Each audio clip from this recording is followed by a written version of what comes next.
Bom domingo a todos. A gente vai iniciar mais um culto, mas antes eu queria que durante essa semana, a gente como igreja, nós pudéssemos levantar um clamor mesmo, aquele clamor que eu falei há 2 domingos atrás, pela nação, pela cura, por vacinas, né? Pela cura dessa pandemia que nós estamos vivendo, que tem causado transtorno para muita gente, tanto na questão de perda de pessoas queridas, que muitas pessoas têm morrido por isso, como também pelas pessoas que não estão podendo trabalhar, e isso gera um problema muito sério na questão financeira das pessoas. Então, que como igreja nós pudéssemos mesmo levantar um clamor a Deus por todas essas situações que nós estamos vivendo, né?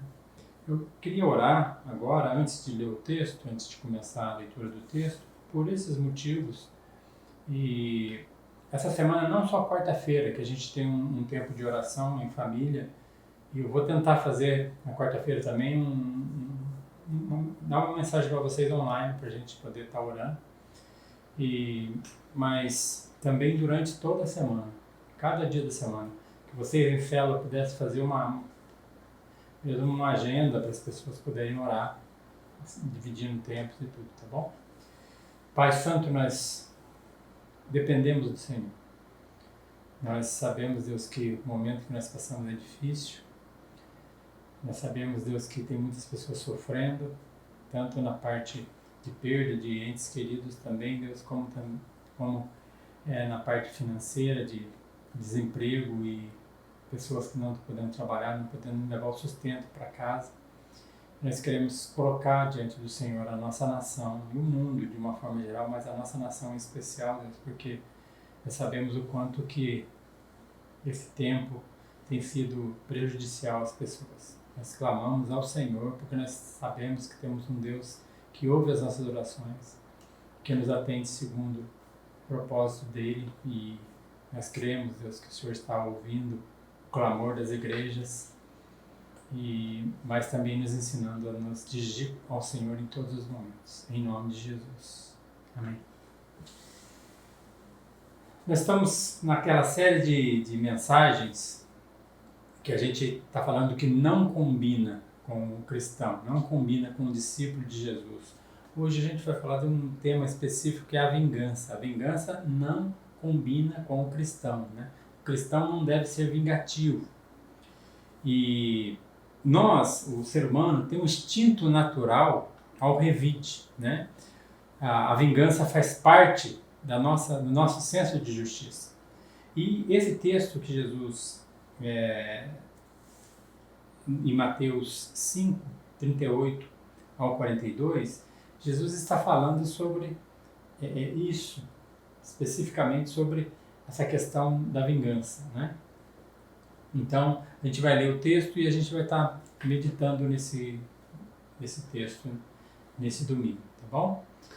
Ouviste o que foi dito, olho por olho e dente por dente.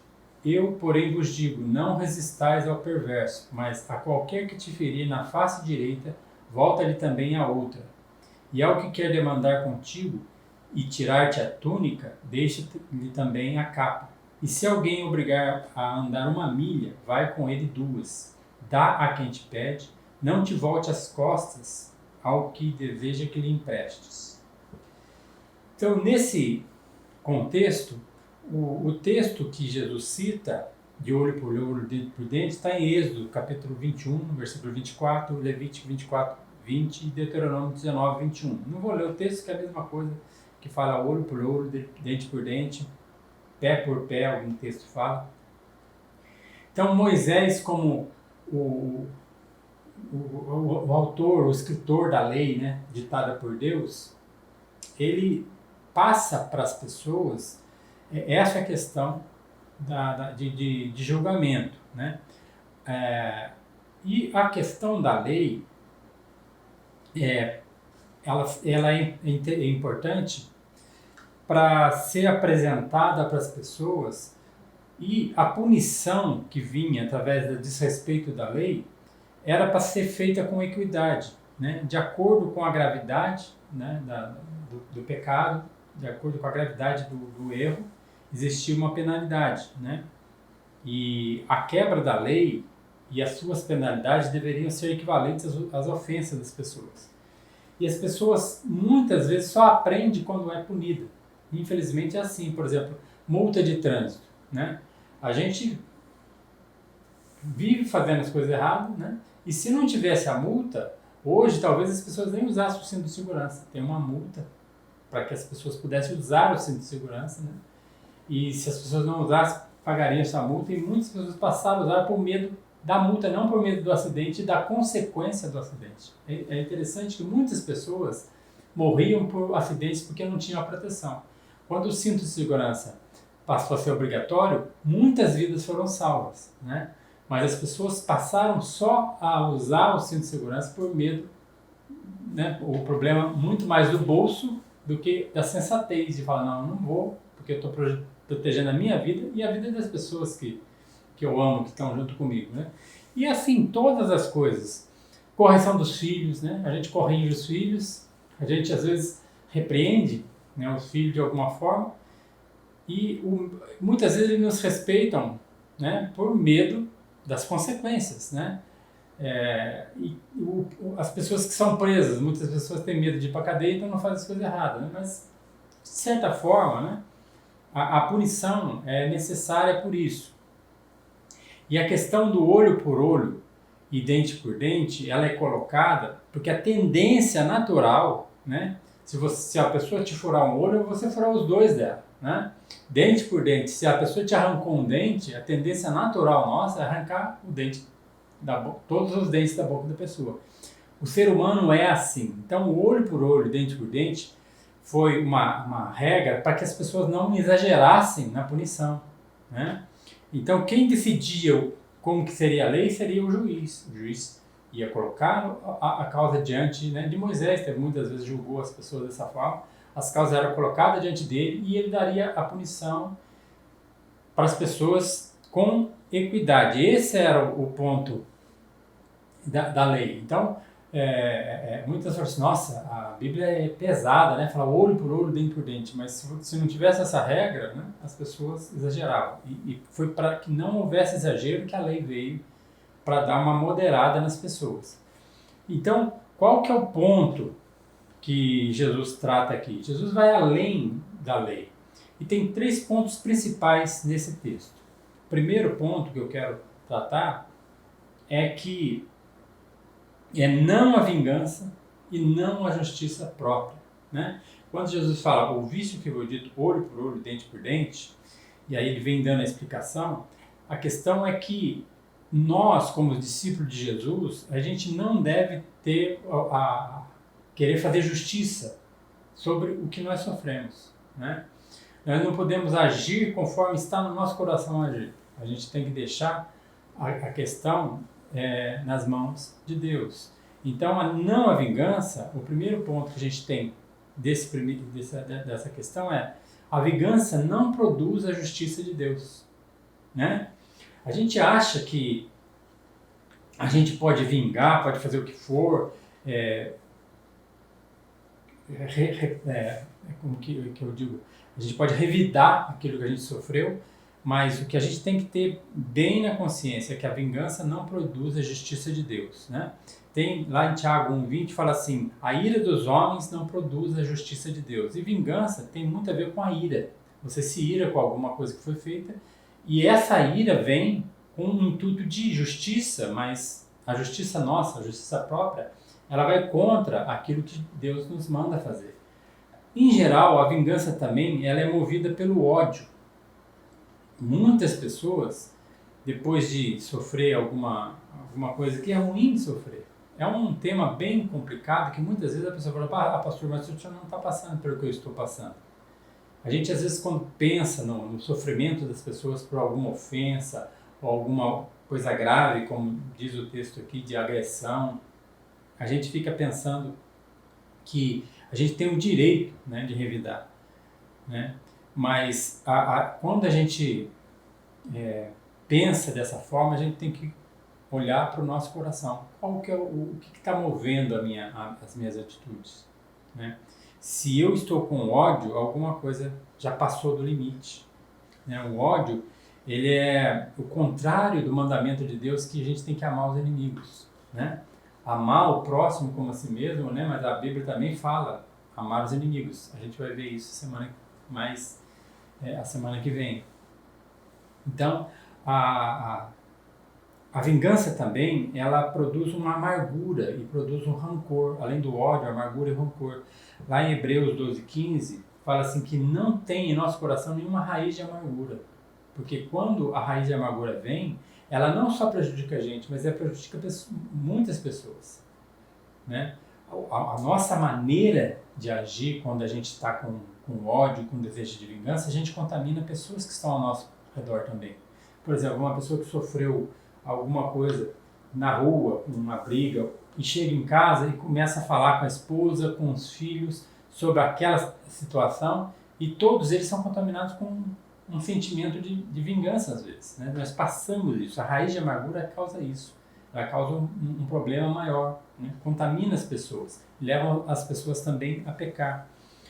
Então nós temos que tomar cuidado com isso. E também a vingança é proibida pela palavra. Levítico 19:18 diz assim: não vingarás nem guardarás ira contra os filhos do teu povo.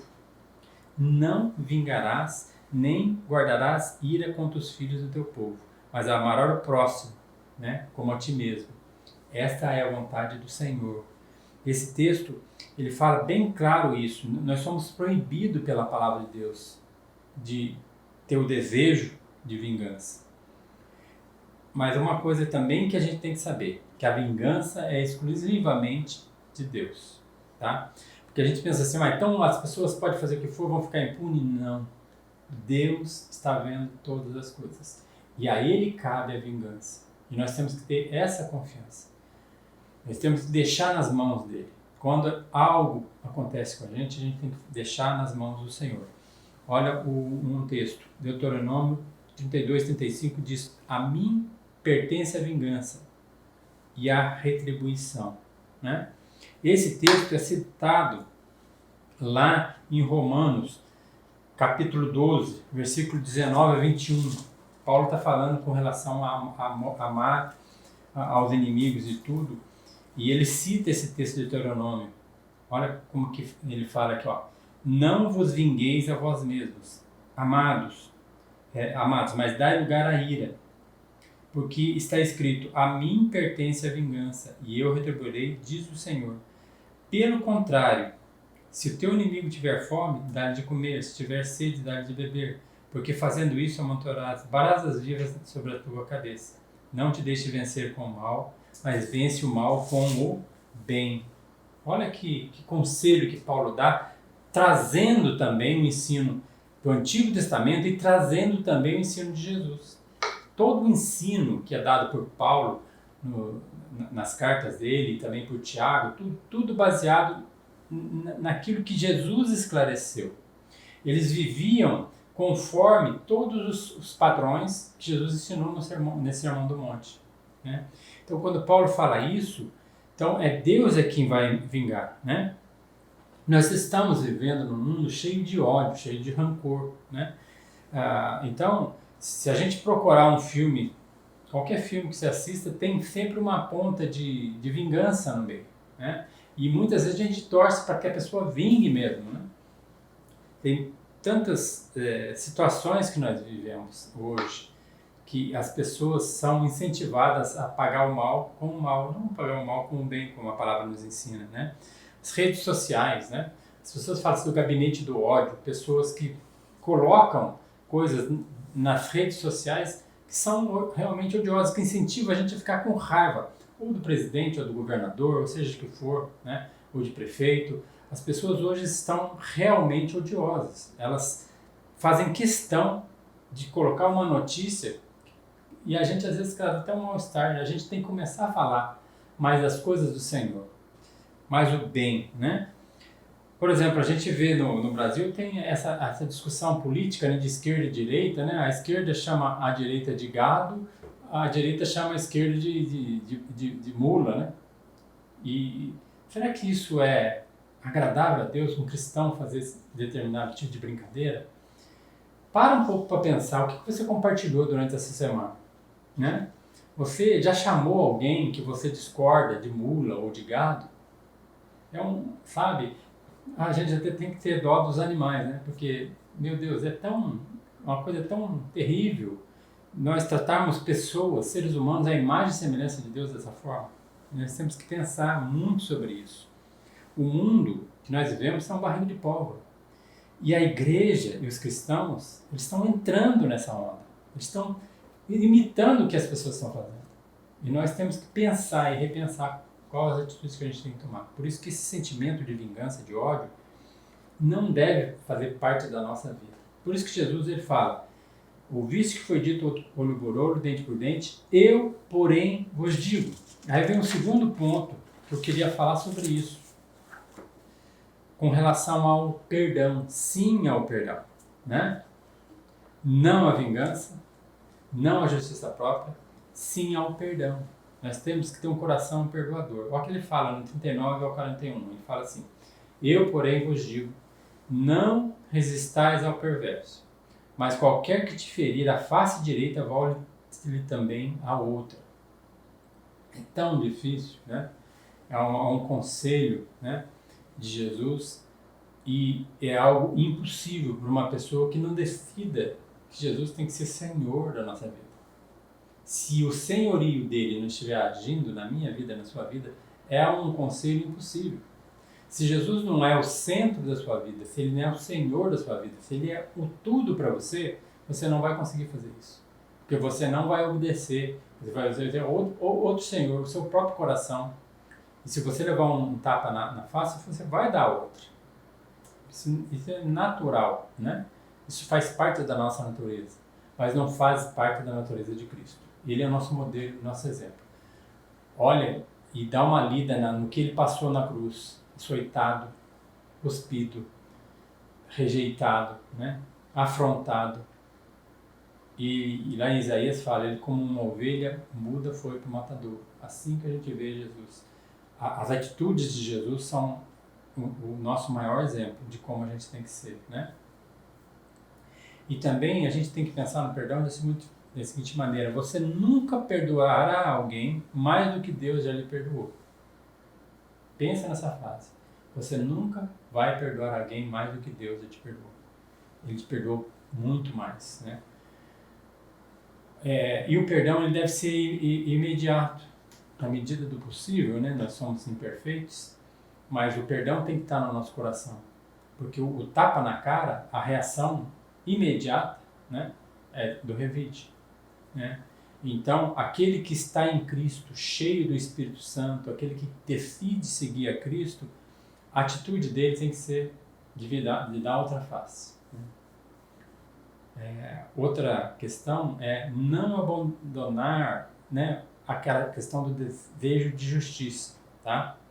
A Bíblia fala assim: bem-aventurado aquele que tem fome e sede de justiça. Se você está sendo injustiçado, você tem o direito de querer justiça, né? Mas a sua justiça está nas mãos de Deus. Não está nas suas mãos, está nas mãos de Deus. Então você tem que se defender confiando em Deus, né? Esse é o ponto principal. Porque a atitude que as pessoas têm com você e a atitude que você volta para ele, pagar o mal com o bem, isso faz uma diferença muito grande no evangelismo.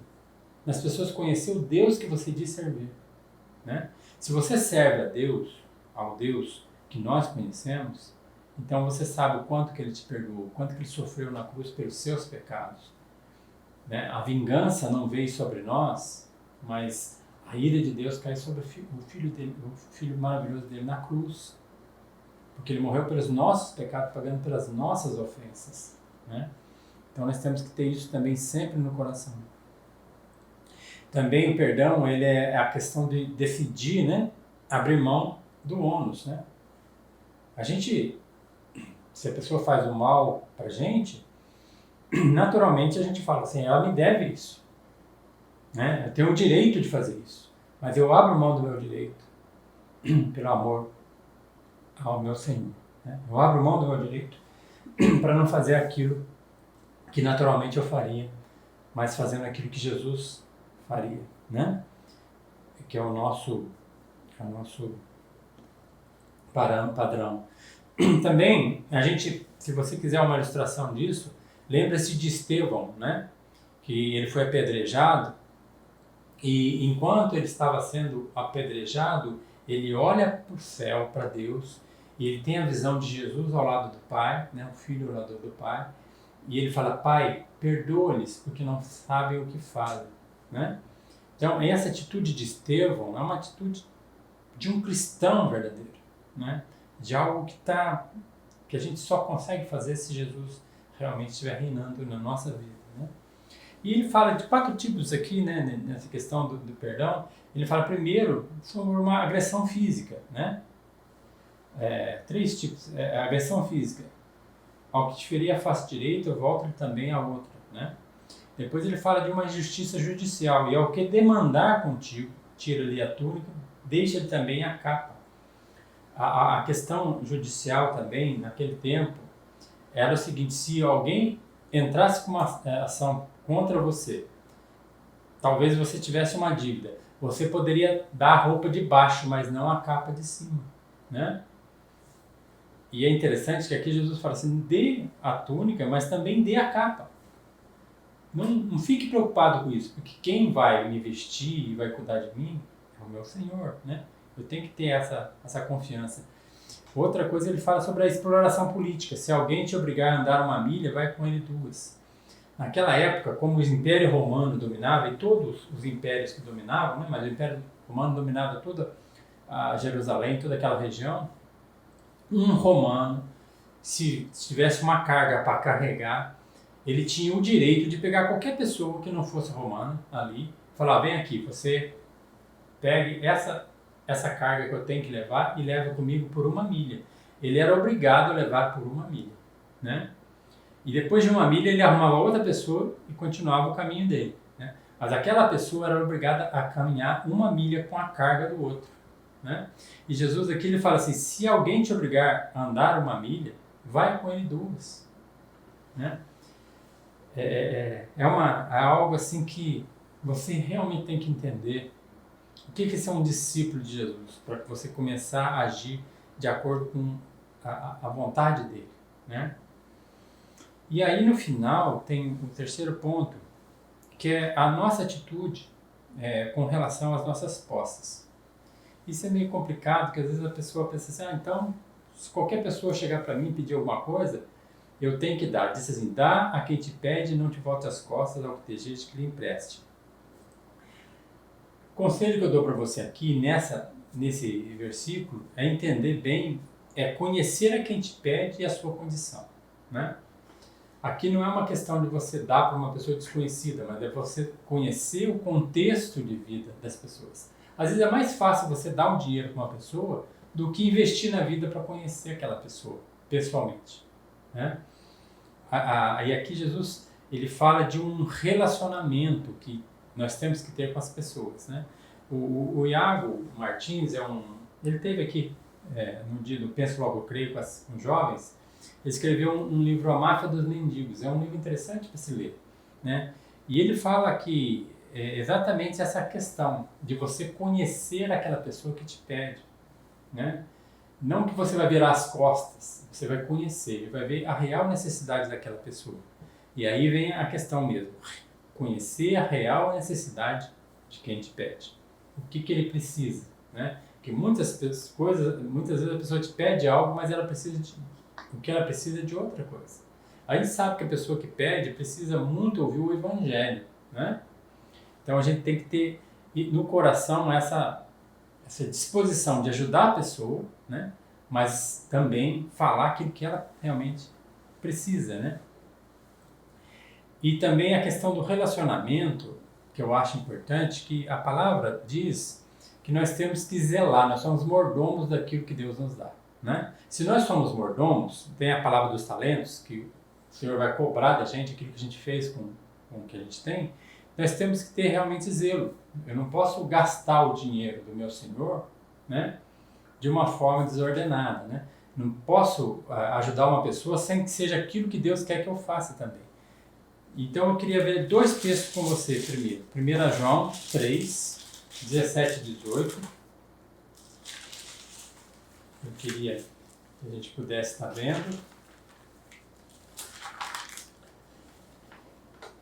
1 João 3, 17 e 18 diz assim: ora, aquele que possuir recursos deste mundo e vir o seu irmão padecer necessidade e fechar-lhe o seu coração, como pode permanecer nele o amor de Deus? Filhinho, não amemos de palavra nem de língua, mas de fato e de verdade. Então, o que a gente tem que fazer? Realmente a gente tem que ajudar as pessoas, os irmãos da fé e as pessoas com o coração sincero, mas nós temos que administrar aquilo que Deus nos dá. E 1 Tessalonicenses 3,10, ele fala o seguinte: se alguém não quer trabalhar, que não coma. Então, baseado nesses dois textos, é interessante, tá? Às vezes a pessoa te pede porque ela não tem condição mesmo. Nós estamos vivendo um tempo, que eu falei dessa pandemia, tem pessoas que estão passando fome, né? Então, a igreja tem que se envolver com isso. Então, se a pessoa vier pedir alguma coisa para você, se envolva com a pessoa, se relacione com a pessoa, se importe com ela e ajude a pessoa, né? Ajude naquilo que Deus colocou no seu coração, né? E Deus vai mostrar o que você tem que fazer, né? Mas também perceber quando a pessoa vem para explorar. Por exemplo, uma pessoa que vem bêbada na sua casa, ou você sabe que ela tem uma família, mas investe e gasta com coisas que não, com cigarro, seja o que for, né? Eu e minha esposa, nós temos o costume de quando a pessoa vai bater em casa, a gente faz o seguinte: qual é o seu endereço? E a gente anota o endereço, né? E vai na casa da pessoa, porque na casa da pessoa a gente percebe o que ela realmente precisa, né? E ali a gente pode conversar com as pessoas. Sabe o que é interessante? Desse tempo todo que a gente tem feito isso, só uma pessoa deu o endereço certo. Não que a gente não fosse dar, né? Essa semana mesmo veio um senhor lá com a esposa, bateu na minha casa e ele não tinha dinheiro para pagar passagem, que o patrão dele estava internado, e ele não sabia, veio para receber, não pôde receber, tinha que voltar para casa. E eu percebi que ele era um homem sincero, mas estava sofrendo, né? Peguei, ajudei aquele homem, né? E ele agradeceu muito, e ele falou assim: eu orei e Deus falou para me bater nessa casa. E eu falei: nossa, então, não que vou espiritualizar a situação, mas eu entendi que a situação dele era necessária naquele momento. Mas muitas vezes a gente pode ajudar as pessoas, mas a gente deve ajudar com consciência do que realmente precisa e como eu devo ajudar, né? Não é ajudar como a pessoa quer, mas como eu posso ajudar. Eu tenho que ter isso na consciência. Então, todo esse texto, Jesus fala sobre não vingar, fala sobre a questão do perdão, não é implícita, mas é essa atitude que a gente tem que ter. E a atitude também de como cuidar daquilo que Ele nos tem dado, com zelo. A gente tem que ser zeloso por tudo que Deus nos dá, né? E saber que Ele está cuidando de todas as coisas. Então, ser discípulo de Jesus, Ele exige da gente algo que às vezes a gente fica pensando: como que eu poder fazer isso, né? Talvez você tenha pessoas que você está com ódio, com rancor, com desejo de vingança. Coloque isso diante de Deus. Coloque isso diante da cruz de Cristo. Ele pagou pelos seus pecados, né? Ele te perdoou, né? Então, haja como Ele agiu. Perdoe também, né? Procure pedir para Deus um amor que para nós é impossível, né? Mas Ele exercendo a ação na nossa vida, ele faz isso, né? Esse texto eu queria que você lesse e pensasse, meditasse sobre isso. Se você quer realmente seguir a Cristo, é isso que Jesus está colocando no Sermão do Monte. Ele coloca no sermão coisas que as pessoas ficaram impressionadas. Elas ficaram tocadas pela palavra de Jesus. Mas o seguir isso é o mesmo que seguir a Ele, que obedecer a Ele, a que Ele seja o Senhor. Amém? Vamos orar. Vamos pedir para que Ele possa nos ajudar, porque esse texto ele fala muito sobre o que nós estamos vivendo hoje. Pessoas precisando, pessoas feridas, pessoas agressivas, né? E nós temos que saber como agir como igreja. Pai, eu quero agradecer ao Senhor e pedir mesmo, Deus, que o Senhor possa cuidar do nosso coração. A gente sabe, Deus, o quanto que as ofensas, o quanto que as agressões machucam a gente. E o quanto que a justiça do Senhor é importante para nós. mas que a gente não tenha esse desejo de justiça no nosso próprio coração, que a gente não deseje vingança, que as ofensas não gerem em nosso coração ódio, mas que aplique-se para nós o amor ao próximo, o amor ao inimigo, de orar, de buscar pela tua presença e de buscar no Senhor as condições de praticar tudo isso que nós aprendemos hoje. Eu peço mesmo, Deus, que o Senhor cuide nessa semana, Deus, e que se algo acontecer nessa semana, a gente possa aplicar tudo o que nós aprendemos para a glória do Senhor, em nome de Jesus. Amém.